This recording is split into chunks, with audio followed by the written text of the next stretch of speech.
O fogo que derreteu a cera em minha pele não me consumiu, apenas me transformou.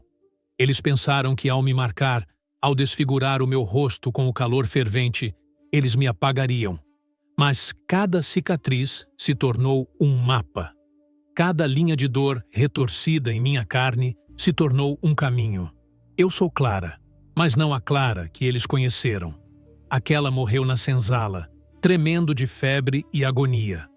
A que renasceu é a guardiã das chamas, e esta é a história de como usei o calor que me feriu para incendiar o mundo deles. Olá, meu amigo e minha amiga. Aqui é Bruno Henrique, narrador do Além da Escravidão. E hoje se prepare, porque você vai conhecer uma história antiga que vai mexer com seu coração. Antes de começarmos, inscreva-se no canal e me diga nos comentários de qual cidade você está nos ouvindo. Eu adoro saber até onde nossas histórias chegam. Prepare-se, porque a emoção começa agora. Eles achavam que eu era apenas uma peça, um par de mãos silenciosas que mantinham a escuridão longe das suas noites de luxo. Mal sabiam que, ao me entregar o domínio do fogo, eles me entregaram a chave da sua própria destruição. Você deve estar se perguntando como tudo começou. Não foi com um grito, nem com um chicote. Começou com o silêncio, com o meu silêncio. Nasci em Minas Gerais, em uma aldeia onde minhas mãos aprenderam a linguagem do metal e do fogo antes mesmo de aprenderem a escrever. Meu pai era ferreiro. Ele me ensinou que o fogo não é bom nem mau. Ele apenas é. Ele transforma. Ele pode forjar a enxada que alimenta ou a faca que tira a vida. Aos meus olhos de menina, a chama dançando na forja era a coisa mais viva que eu conhecia. Tinha fome, tinha fúria e tinha uma beleza aterrorizante. Quando fui vendida para a fazenda do Coronel Guzmão, no Vale do Paraíba, por volta de 1850, levaram meu corpo, mas não puderam arrancar de mim esse conhecimento. Levaram a filha do ferreiro, e essa foi a sua primeira sentença de morte, embora eles não soubessem. Na Casa Grande, minha função era clara. Eu era a Senhora da Luz, a encarregada das lamparinas, dos candelabros, das velas. Meu mundo era feito de cheiros, a cera de abelha pura para as velas da sala de jantar, o sebo rançoso para os lampiões do pátio, o óleo de baleia, caro e fétido, que alimentava as luzes do escritório do coronel. Eu conhecia cada um deles. Sabia qual fumaça era mais densa, qual pavio queimava mais devagar, qual mistura de óleos poderia criar uma chama quase invisível ou uma labareda furiosa. Minhas mãos, pequenas e ágeis, viviam cobertas de fuligem e cera. Eram as mãos que poliam a prata dos candelabros até que refletissem o rosto satisfeito da sinhá. As mesmas mãos que aparavam os pavios para que a chama não tremeluzisse sobre as cartas de baralho do coronel. Eles me viam, mas não me enxergavam. Eu era parte da mobília, um fantasma útil que flutuava pelos corredores ao anoitecer, trazendo a luz, e desaparecia ao amanhecer, levando as sombras. E eu observava. Ah, como eu observava! A casa, para mim, não era feita de paredes de pau a pique e assoalhos de mogno. Era um sistema, um organismo vivo, com artérias e veias. Eu conhecia cada corrente de ar que entrava pelas frestas das janelas, capaz de fazer uma chama dançar e lamber uma cortina de seda. Eu sabia onde o assoalho era mais seco, onde a madeira estava impregnada com o óleo que eu mesma derramava por acidente. Eu sabia dos ninhos de ratos cheios de palha seca sob o armazém e da coleção de borboletas do filho do coronel, fixadas com alfinetes em caixas de madeira ressecada, um combustível perfeito. E conhecia as pessoas. Conhecia o medo nos olhos da cozinheira quando a comida não agradava, a raiva contida do moleque de recados e o sadismo preguiçoso nos olhos do feitor, Teodoro.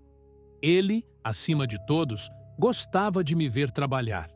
Parava no corredor, com seu cheiro de cachaça e suor, e me olhava acender as velas. Seus olhos não viam a técnica, o cuidado.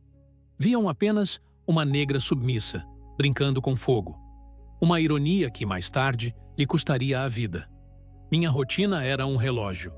Acordar, limpar, abastecer, acender, apagar, repetir. Uma dança silenciosa com a luz e a escuridão. Uma falsa paz que adormecia os sentidos. Mas a filha do ferreiro nunca esquece. O fogo que mora dentro não se apaga. Ele apenas espera pelo vento certo. E o vento estava prestes a soprar. A quebra veio com o cheiro de fumaça errada. Não era a fumaça limpa e perfumada da cera de abelha, nem o rastro oleoso do querosene. Era uma fumaça acre, de pano queimado e açúcar caramelizado à força. Vinha da despensa. Meu coração, um pássaro assustado, bateu contra minhas costelas. Corri e lá estava. Um pequeno círculo negro no chão, uma saca de açúcar derrubada e o cheiro inconfundível do fumo barato do senhorzinho, o filho do coronel. Ele estivera ali, fumando às escondidas, e derrubara a brasa. Apaguei o estrago com um balde d'água antes que a chama pudesse lamber a madeira seca das prateleiras. Mas o cheiro ficou. E foi ele que me condenou. Quem chegou primeiro não foi o coronel, mas o feitor, Teodoro. Seus olhos pequenos e porcinos varreram a cena, ignorando a bituca de cigarro quase escondida sob a saca. Seus olhos pousaram em mim, a guardiã das chamas, com um lampião apagado na mão. A lógica dele era simples e brutal. Onde há fogo, há clara. A culpa era minha. Não adiantou negar. Minha voz era um sussurro contra o trovão da sua acusação. Ele me arrastou para o pátio, sob o sol do meio-dia que cozinhava a terra batida. Meus braços foram amarrados ao tronco de castigo, a corda áspera rasgando a pele fina dos meus pulsos. A punição não seria o chicote. Seria poética, ele disse. Poética para um monstro. Ele entrou na capela e voltou com uma das velas cerimoniais, grossa e branca, da mais pura cera que eu mesma havia preparado.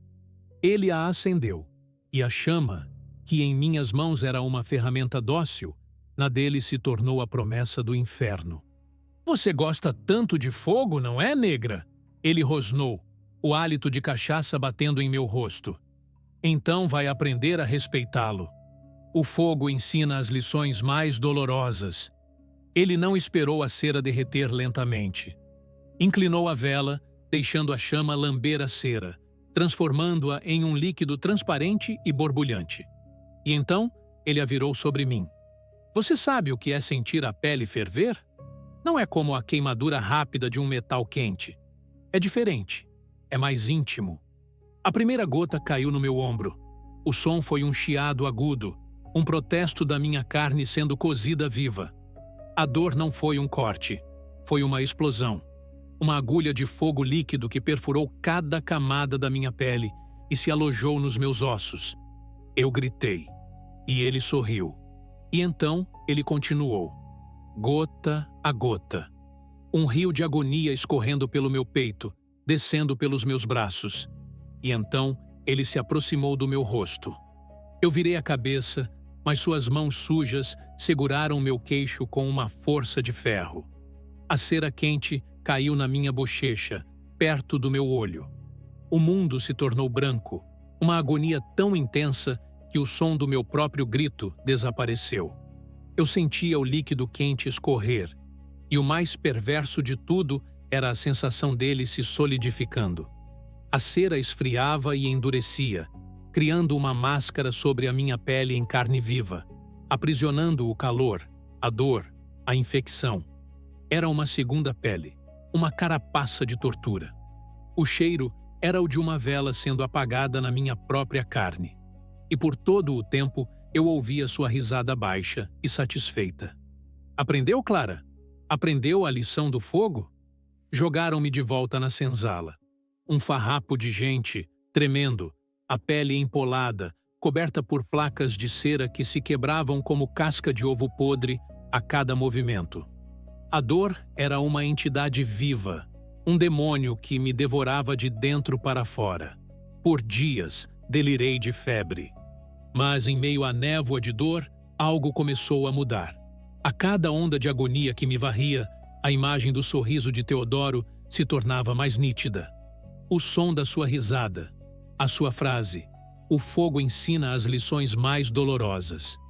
E ali, deitada no chão sujo, com o corpo em chamas, eu entendi. Ele estava certo. O fogo ensina. E a lição que ele me ensinou não foi a do medo, foi a da raiva. Uma raiva fria, dura e cortante como obsidiana. O choro cessou. Os gemidos se calaram.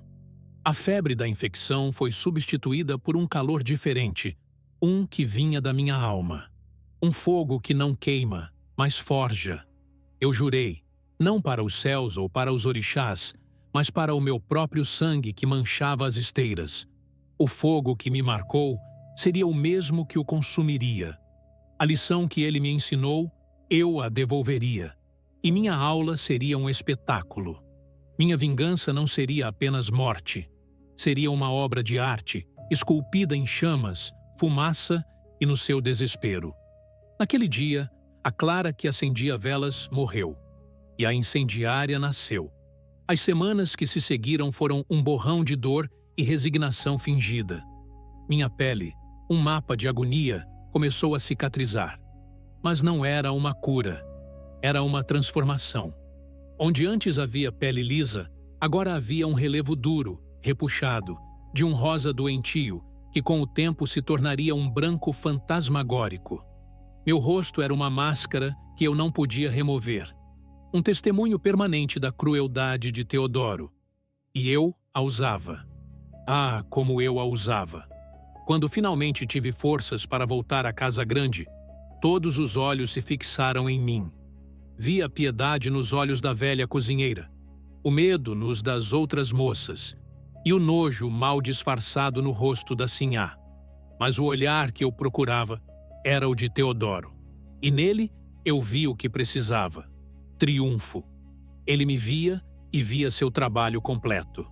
Uma criatura quebrada, desfigurada, uma lição ambulante para quem ousasse errar. Ele acreditava que a chama que me queimou por fora havia apagado qualquer fogo que eu tivesse por dentro. E essa crença era a minha maior arma. Eu me tornei a personificação da submissão. Minhas mãos, que antes eram ágeis e precisas, agora tremiam ao acender um pavio. Eu andava com os ombros curvados, os olhos sempre baixos, como se a luz do dia doesse em meu rosto marcado. Eu me encolhia quando Teodoro passava, um gemido baixo escapando dos meus lábios. Era uma performance digna de um teatro, e meu público estava convencido. Ele relaxou. Passava por mim e às vezes até zombava, tocando com a ponta do chicote na cicatriz da minha bochecha. Ainda se lembra da aula, Clara? E eu apenas assentia, um soluço engasgado na garganta. Por dentro, minhas mãos não tremiam. Elas se fechavam em punhos. Por dentro, meus olhos não se abaixavam. Eram fornalhas, memorizando cada detalhe, cada fraqueza. Cada insulto dele era mais um feixe de lenha na minha pira funerária. Minha preparação foi silenciosa, metódica, invisível. A vingança, como um bom veneno, é feita de pequenas doses. Cada dia, eu roubava um pouco do meu arsenal. Ao limpar os lampiões, eu, acidentalmente, encharcava um pano com mais óleo de baleia do que o necessário. Mais tarde, na escuridão do meu canto na senzala, eu torcia aquele pano sobre uma pequena cabaça escondida, gota a gota. O óleo, rançoso e espesso, era um combustível lento e persistente. Da cozinha, eu pegava o sebo que escorria dos assados, uma gordura que, quando quente, se espalhava como praga. Quando me mandavam buscar lenha na mata, minhas mãos não procuravam apenas os galhos secos. Elas buscavam os pinheiros, arrancando a casca para coletar a resina dourada e pegajosa que escorria da árvore. Aquilo, eu sabia, transformaria uma chama simples em um inferno grudento. O pó veio da carpintaria. Enquanto varria as serragens finas como farinha, eu enchia pequenos sacos de estopa que escondia sob minhas roupas. Aquela poeira de madeira, seca e volátil, era como pólvora. Enquanto meu corpo se movia como o de uma autômata quebrada pela casa, minha mente era uma lâmina afiada. Eu era a sombra que ninguém notava, e isso me dava acesso a tudo. Eu sabia que Teodoro era um homem de hábitos. Um deles era o rum. Ele mantinha um pequeno barril de carvalho no canto do seu quarto, seu tesouro pessoal. E toda noite, antes de dormir, ele bebia até seus roncos ecoarem pelos corredores. O quarto dele, no final da ala dos feitores, era um santuário de vaidade e crueldade. Tapetes de pele de animal no chão, suas roupas engomadas penduradas, o chicote enrolado como uma serpente sobre a cômoda. Era também uma armadilha de fogo perfeita. O assoalho de madeira, polido por anos com cera, as cortinas pesadas de veludo, a cama com seu colchão de paina seca. Eu observei as correntes de ar. Uma fresta na janela, sempre aberta por causa do seu suor noturno, criava um corredor de vento que soprava diretamente para o corredor principal.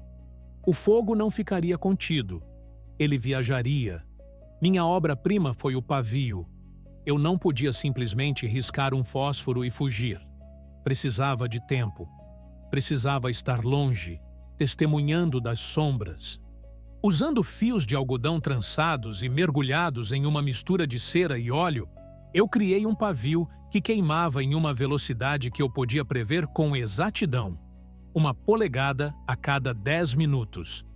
Eu testei dezenas de vezes com pequenas chamas escondidas atrás da senzala, apagando-as antes que pudessem ser vistas. Eu tinha o combustível. Eu tinha o mapa. Eu tinha o tempo. A cada dia que passava, a cabaça com óleo ficava mais cheia. A coleção de resina crescia. Os sacos de serragem se avolumavam. E o ódio em meu peito se refinava, se transformava de uma brasa de raiva em um ponto de luz branca e incandescente, focado e pronto. A calmaria antes da tempestade era insuportável para eles, se ao menos soubessem. Para mim, era a mais doce das esperas. A espera da artesã diante de sua obra quase concluída. A tempestade estava pronta. Só faltava o raio. E o céu já estava escurecendo. A noite escolhida chegou como uma promessa sussurrada pelo vento. Era uma noite seca, quente, onde as folhas secas farfalhavam no chão como se tivessem sede. O ar estava elétrico. Dentro da casa grande, um banquete celebrava algum santo que eles mal conheciam, uma desculpa para o excesso de vinho e carne. Da senzala, eu podia ouvir as violas desafinadas e as risadas altas e guturais. Eu podia, principalmente, sentir o cheiro de porco assado, de cachaça derramada e da arrogância deles, um odor mais forte que qualquer outro. E eu esperei. Esperei até que a música morresse, até que as luzes começassem a se apagar uma a uma, até que o único som fosse o dos grilos e dos roncos bêbados que vazavam pelas janelas. O ronco de Teodoro era o mais alto de todos, um trovão preguiçoso e constante. Era a minha deixa. Deslizei para fora da senzala, não como a clara quebrada que eles conheciam, mas como uma sombra com um propósito. Meus pés descalços não faziam som na terra batida. Nas mãos, eu carregava meu arsenal. A cabaça de óleo de baleia e sebo, agora uma pasta espessa e fedorenta. Os sacos com serragem e a resina de pinho, pegajosa como o pecado. Eu era a morte silenciosa que eles mesmos haviam convidado para a sua casa. Entrar não foi difícil. Eu conhecia cada porta que rangia, cada degrau solto. Eu era o fantasma daquele lugar. Atravessei os corredores escuros, um labirinto que agora me pertencia. A casa dormia um sono pesado, bêbado. O cheiro de Teodoro ficou mais forte à medida que eu me aproximava do seu quarto. Uma mistura de suor, couro e o doce enjoativo do rum. A porta estava entreaberta. Ele nunca a fechava. A confiança era o luxo dos tolos. Ele estava jogado na cama, um monte de carne roncando, a boca aberta, vulnerável. O barril de rum no canto do quarto parecia um cúmplice silencioso. Minhas mãos, aquelas que ele marcou, começaram o seu trabalho sagrado. Não havia pressa. Havia ritual. Com um pano, comecei a ungir o quarto. O óleo espesso foi passado nas pernas da cama, nos pés da cômoda, nos tapetes de pele. Ensopei as cortinas de veludo pesado até que elas pendessem, grávidas de combustível. O cheiro do óleo de baleia se misturou ao do rum, criando o perfume da minha justiça. Em seguida, a resina. Com os dedos, eu a colei na soleira da porta, criando uma barreira pegajosa de fogo. Passei-a nos batentes da janela, garantindo que não houvesse escapatória. Cada toque era uma carícia de ódio. E, por fim, a serragem. Abri os sacos e, como quem semeia a terra, espalhei aquele pó fino pelo chão, criando um caminho contínuo que conectava cada ponto que eu havia ungido com óleo. A poeira de madeira cobriu tudo como uma mortalha. O toque final foi no barril de rum. Com cuidado, girei a torneira, apenas o suficiente para que um fio lento e constante do líquido começasse a escorrer, formando uma pequena poça que se alastrava lentamente na direção da cama. Agora, o palco estava montado. Do bolso, retirei minha obra-prima, o pavio lento. Coloquei uma de suas pontas em uma pequena bacia de barro que eu havia enchido com a resina mais pura e posicionado debaixo da cama de Teodoro. A outra ponta, estiquei até a porta. Acendi a extremidade com uma pederneira. A pequena chama vacilou por um instante e então começou sua jornada lenta e inexorável, comendo o algodão embebido em cera. Eu tinha 30 minutos. Saí do quarto como entrei, uma aparição. E fugi, não para a senzala, mas para a escuridão da mata, para o ponto mais alto de uma colina próxima, de onde a casa grande parecia uma casa de bonecas. E esperei. O primeiro sinal não foi o fogo. Foi um brilho. Uma luz alaranjada e trêmula que nasceu na janela do quarto de Teodoro. E então, o som. Um whoosh abafado, quando a serragem se incendiou em uma fração de segundo, transformando os caminhos que eu desenhei em rios de fogo. O quarto explodiu em chamas. Eu não podia ouvir, mas podia imaginar Teodoro acordando.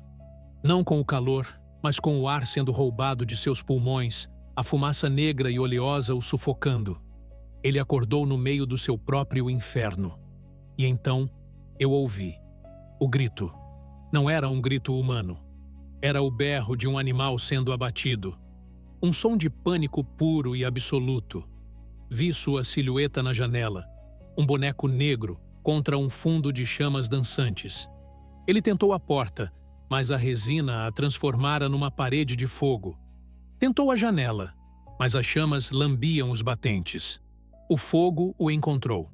As chamas se agarraram às suas roupas encharcadas de suor e rum. O fogo derreteu sua pele. Você consegue imaginar o cheiro? O cheiro de carne de porco queimando? Era o cheiro dele. Sua própria carne assando. Exatamente como ele fez com a minha, mas não com a lentidão da cera. Com a fúria da minha vingança. O clímax foi quando as chamas alcançaram o barril. Não foi uma explosão alta. Foi um baque surdo e poderoso, uma onda de fogo que empurrou as paredes para fora e fez o telhado ceder. O grito de Teodoro foi cortado. A lição havia sido ensinada. O fogo que ele usou para me marcar, agora o havia consumido, apagando-o da existência. E das sombras da floresta, com meu rosto desfigurado iluminado pelo brilho da minha obra, eu assisti a casa grande inteira ser devorada. Era a fogueira mais bonita que eu já vira. O sol nasceu sobre um cemitério. Onde antes se erguia a casa grande, imponente e branca, agora havia um esqueleto enegrecido, vomitando uma fumaça cinzenta e preguiçosa para o céu claro. O cheiro de madeira queimada e de algo mais, algo doce e doentio, pairava pesado no ar, impregnando a manhã. O silêncio era profundo, quebrado apenas pelo estalar ocasional de uma viga que cedia ou pelo choro baixo da sinhá, que olhava para os escombros como se não pudesse compreender a cena.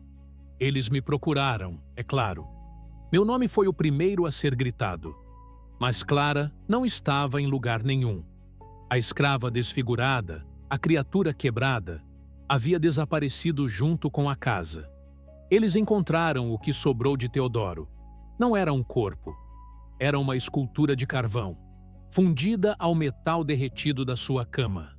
Uma forma vagamente humana, com a boca aberta em um grito eterno que o fogo havia silenciado. O coronel, com o rosto pálido de pavor e raiva, declarou que fora um acidente. Um feitor bêbado que deixou o cachimbo cair na cama encharcada de rum. Era uma história confortável, uma história que permitia que eles dormissem à noite. Mas ninguém dormiu bem naquela fazenda por muitos e muitos anos, pois na senzala a história era outra. Ninguém dizia em voz alta, mas os olhos se encontravam sobre a fogueira que nos aquecia à noite. E nesses olhos a verdade brilhava. Eles sabiam que aquele não foi um fogo comum, não foi um fogo cego e aleatório, foi um fogo com propósito. Um fogo inteligente. Um fogo que escolheu sua vítima e a executou com uma precisão cirúrgica antes de reclamar o resto da casa. A ausência do meu corpo era a assinatura da minha obra. Eu não morri ali. Eu renasci. Meu nome começou a ser sussurrado nas noites escuras, de senzala em senzala, levado pelo vento como as faíscas da minha vingança. Eles não me chamavam mais de Clara. Eu me tornei Clara das Chamas, a mulher que o fogo não pôde destruir e que aprendeu a comandá-lo. A história cresceu, se tornou uma lenda. Diziam que meu rosto marcado podia ser visto no coração das fogueiras mais altas, que o cheiro de fumaça em uma noite sem fogo era o sinal de que eu estava por perto, vigiando. Eu me tornei um conto para assustar feitores cruéis, um espírito de justiça que caçava os que usavam o calor do chicote e do ferro em brasa. O medo que eu instalei foi mais duradouro que qualquer parede que queimei. O medo de que em qualquer senzala, em qualquer par de mãos silenciosas que acendiam uma vela, pudesse haver outra Clara, esperando. Nunca mais fui vista naquelas terras. Se encontrei um quilombo nas serras distantes, ou se vaguei pelo mundo como um fantasma de fogo, isso pertence ao meu silêncio. O que importa é o que eu deixei para trás.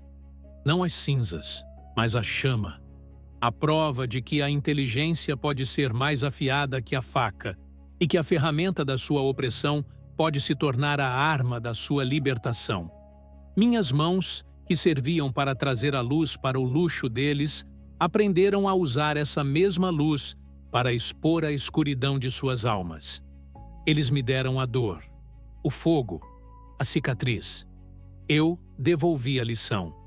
E a minha lição, ao contrário da deles, jamais será esquecida.